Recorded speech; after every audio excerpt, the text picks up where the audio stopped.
Ganjar Pranowo yang dipilih menjadi talent? Ya karena dia sedang menjelang memasuki tahapan pencalonan presiden, pemilihan presiden. Jadi hadirnya Ganjar Pranowo di iklan tersebut adalah dalam rangka mengkampanyekan dia agar dia dipilih oleh masyarakat. Upaya untuk bisa menghapus beberapa pernyataan yang lalu bahwa Pak Ganjar Pranowo ini menyukai film dewasa. Itu yang punya identitas muslim, tunjukkan kemuslimannya. Nanti mau ada kandidat dari non-muslim, tunjukkan sebagai non-muslim, gak usah ditutup-tutupin. Sehingga masyarakat tahu tentang dirinya.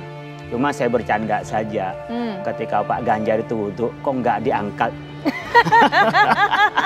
Kebiasaannya orang kalau mau sholat itu kan buka dulu begini nih, biar nggak basah. Ini kelihatan punya Pak Ganjar nggak sampai dibuka. Ini kayaknya.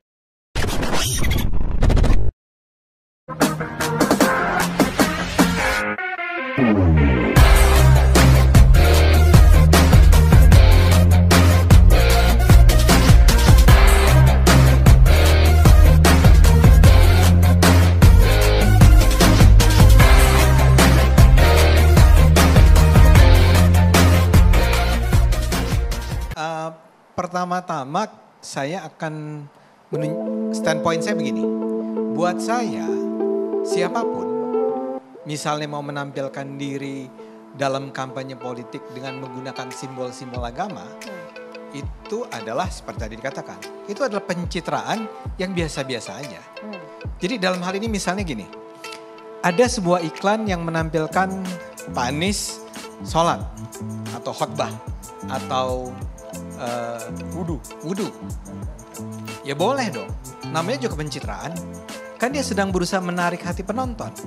Penontonnya suka kalau ternyata calon pemimpinnya itu orang yang menjalankan ritual agama Islam. Misalnya begitu. Jadi tidak ada yang salah dengan membuat sebuah iklan yang berusaha membangun sebuah image tertentu, ya ini dalam hal ini image keislaman seseorang di layar televisi. Salurannya tapi tepat nggak? Nah sekarang pertanyaannya adalah kenapa jadi masalah? Seneng ya? Kenapa senengnya? Senengnya karena tertantang untuk jadi imamnya gitu. Enggak. Oh enggak. Negeri itu negeri religius. Iya. Nanti kalau kita lihat di alinea ketiga pembukaan Undang-Undang Dasar atas berkat rahmat Allah yang Maha Kuasa. Jadi kita merdeka karena Allah. Pasal 29 negara berdasar atas ketuhanan yang Maha Esa. Nanti pasal 31 ayat 3 ada gerakan 313 sekarang. Rip 313. Dulu kan 212, sekarang 313. Pasal 31 ayat 3. Undang-Undang Dasar. Guntur Romli hampir loh tadi tuh dia. Salah-salah tafsir tuh bahaya. Jadi negara berkewajiban menyediakan sistem pendidikan yang melahirkan insan beriman, bertakwa dan berakhlak mulia. Jadi ketika Ganjar tampil gitu bagus. Tapi saya khawatir publik tuh tidak terlalu positif menanggapinya karena yang urusan ini biar urusan privat saja. Ya, selama ini Mas Ganjar orang baik kok, malah jadi kasihan ditampilkan kayak gitu pandangan saya.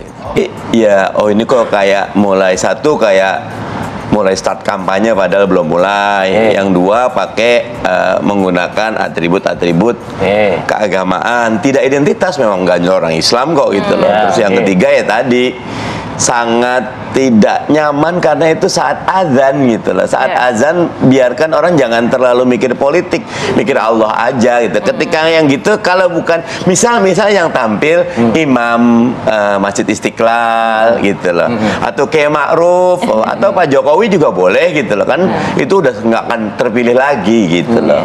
Jadi pertama kita terima dulu, ini adalah sebuah iklan, ini adalah sebuah bentuk kampanye politik. Saya selalu heran kalau orang menganggap, loh itu kan bukan iklan. Ya, kalau bukan iklan lantas apa? Kan memang ini adalah sebuah upaya membangun image tertentu melalui televisi. Nah dia kemudian di iklan itu yang jadi talentnya adalah Ganjar Pranowo. Artinya dengan sengaja orang yang membuat iklan itu menempatkan Pak Ganjar Pranowo di sana. Itu bukan bagian dari kampanye. Bukan kampanye politik, bukan kampanye capres, bukan kampanye pilpres.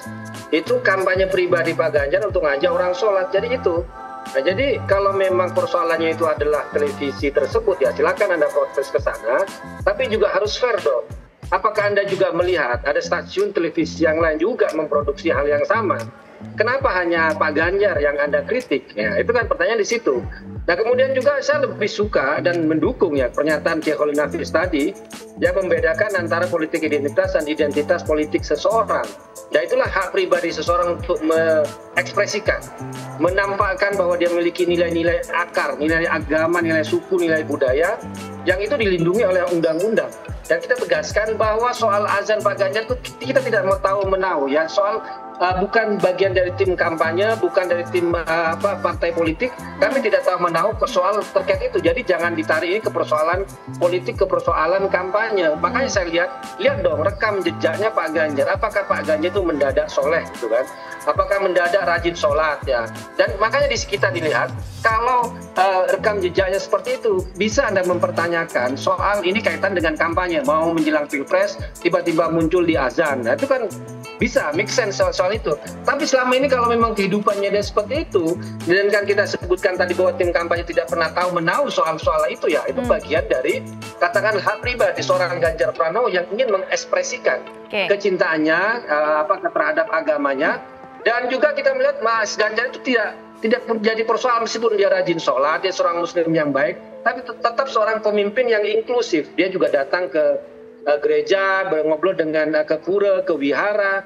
Jadi kadang-kadang banyak tuduhan bahwa orang yang katakanlah toleran, kemudian juga yang mutawasid, orang yang moderat, dianggap juga tidak terlalu kuat dalam nilai-nilai keagamanya. Dan terbukti kepada Pak Ganjar itu salah. Dan juga yang perlu diingat bahwa Capres PDI Perjuangan sejak 2014, 2019 selalu dituduh dengan fitnah yang macam-macam. Pak Jokowi disebut dengan PKI lah, kemudian disebut dengan non-muslim, agamanya habertus, yang mungkin karena waktu itu Pak Jokowi belum mau menonjolkan identitas keislamannya.